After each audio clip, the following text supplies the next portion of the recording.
State of the garden, January 30th, 2024. I haven't done one of these for a while, so I'm going to try and go a little quickly, and apologies for the overcast skies, but we've got another rainstorm moving in tomorrow, and I don't really want to delay this when I'm thinking about it, in case I don't get it done again. Anyhow, garden's been doing really, really good. There have been some changes. The backyard is fairly stable. Most of the changes are actually over in the front yard. One of the things that's ongoing from the year before is I'm really loving the cliff maids. They are blooming even in January. They do extraordinarily well in pots. In ground, they're called cliff maids because they do like it rocky ground, and if you're planting them in the ground, they like to be between stones. But inside pots, they do really, really well as well. I've got a ton of them because I got a couple of flats of their little tiny small ones, and they did really well. I should mention the native Nomo sod, which was the copyrighted stuff, is doing really well ongoing after 6 years, and it's looking really well. On the other hand, my meadow sedge back there is kind of green and not so ugly. It's still surviving and such, but it's not as lush and vibrant as it was when it was first there a few years ago. Not sure what's going on. Ignore the catnap. That's I should have trimmed that. I did not trim that. I should have trimmed it. But one of the changes, no, we're going to ignore that part, sorry. Onto the main walkway area. Okay. So, as always, the yerba buena right there, patch there, is doing awesome. Best yerba buena spot I've got. Well, that one and that one.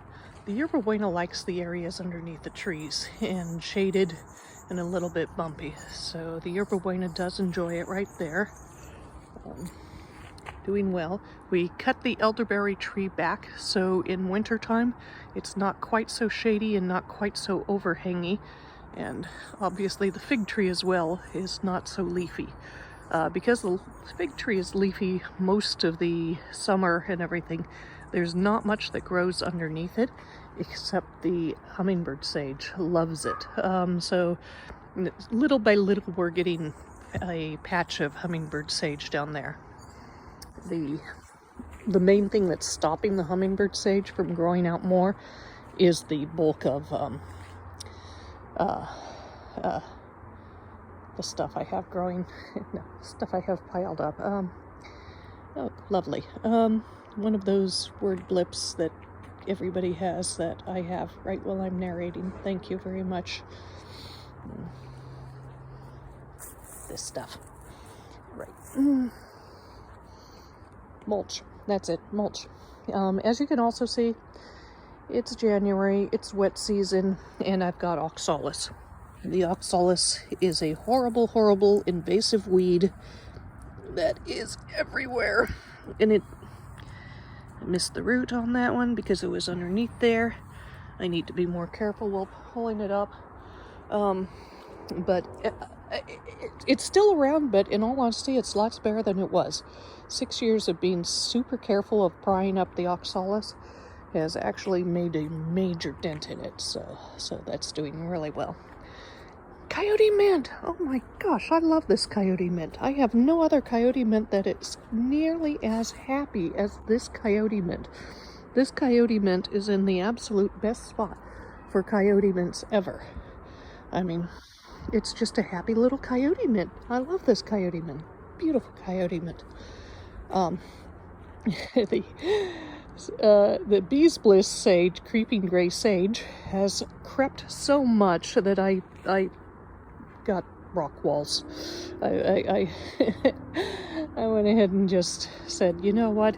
We are overrunning all my trees here, and I just need blockades, and it's not going to be enough. I mean, you can always see already see that they are growing over the rock bricks, but it gives me a clear delineated area, and hopefully I can keep them trimmed back from the rock paths walls. Maybe I'll just have to build the walls up a little bit higher, because the creeping gray sage loves its creeping, and it creeps and creeps and creeps over there.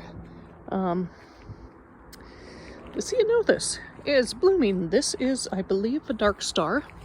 Is this dark star? This is a dark star. Dark star ceanothus, and it's January, and it is blossoming. I'm like, wow, okay then, you go. It's happy.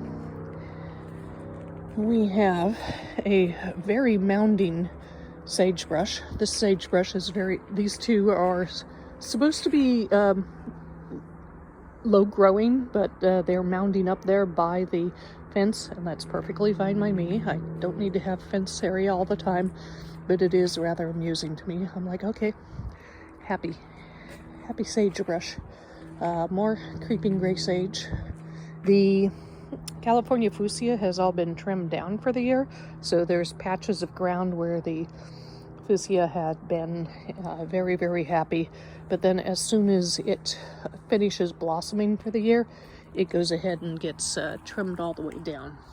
Yeah, it sort of mimics fire season, and then it grows back up again as a very happy new California fuchsia.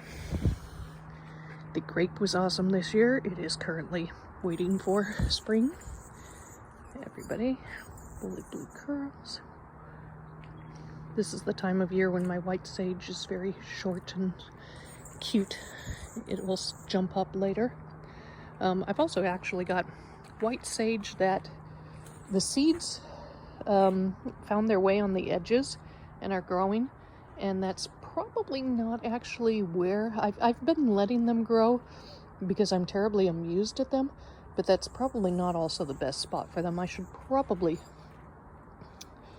probably should have done it when they were younger, but I should probably dig them up and stick them in pots or stick them elsewhere in the garden.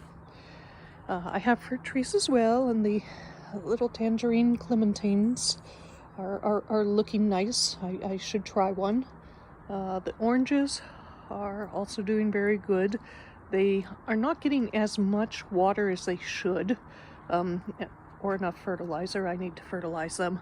So my neighbors have much better oranges at the moment, but I'm happy with my orange because we can't eat all those oranges ourselves. That's okay. Another couple of plants that are blooming. Surprisingly, the woolly blue curls right there is blooming. I'm like, I did not expect the woolly blue curls to be blooming this time of year. I'm like, really? Right next to it, though, is supposed to be blooming. The manzanitas. So this one is the woolly leaf manzanita, and it's a creeping form. Still a little bit off the ground, but a creeping form, and it's quite happy where it is. It's doing well. I'm enjoying that one. Behind it is the black sage, and then we have the Santa Cruz Island buckwheat. I do like the Santa Cruz Island buckwheat. The flowers didn't get trimmed off this year, so they're looking a little dark, but hey, you can tell the plant itself is very happy. Right next to it, in front of it, is the soaproot, which comes back every single year, is very happy. The soaproot used to actually be a little bit closer in, and it was getting overrun by the Santa Cruz buckwheat, so I went ahead and had it moved out a little bit further away, and I was a little bit afraid I'd killed the soaproot by moving it, but it's coming back very happily, so yay. Yes.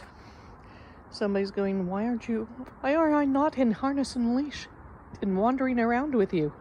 I know. The lilac verbena was really awesome the first 3 years, and then these last few years, it just hasn't been the big bush it has been.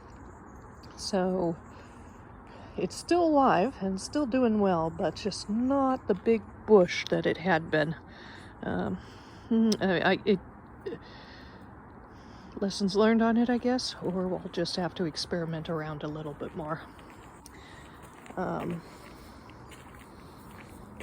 need desperately to get the California poppies out of my vegetable garden. This is where all my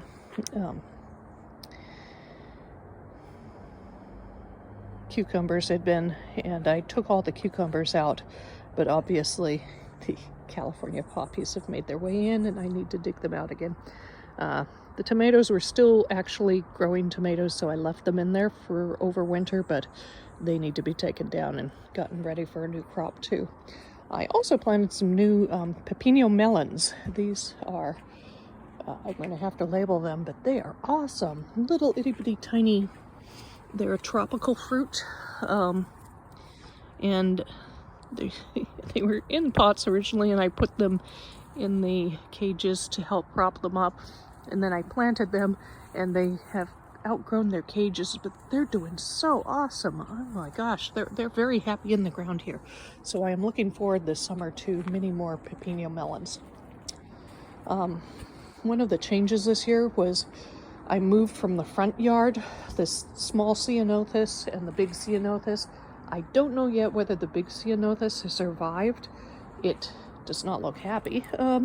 Rather obviously does not look happy, but I can't quite say it's dead yet either. We will see. They don't normally take transplant too well, but he just was not doing well in the front yard, and I thought we'd give it a try. Give it another month or two before I declare that one to have not survived the transplants. The little guns, though, they actually survived their transplants. I'm like, okay, so far so good. We will see. I'm crossing my fingers for them. Hopefully they will make it and survive the transplants okay. And then I did plant a new coyote bush there, which was from my brother, who's got many coyote bushes in his front yard. And that is state of the backyard in January 2024. Slightly rushed so I can get this in before the rain.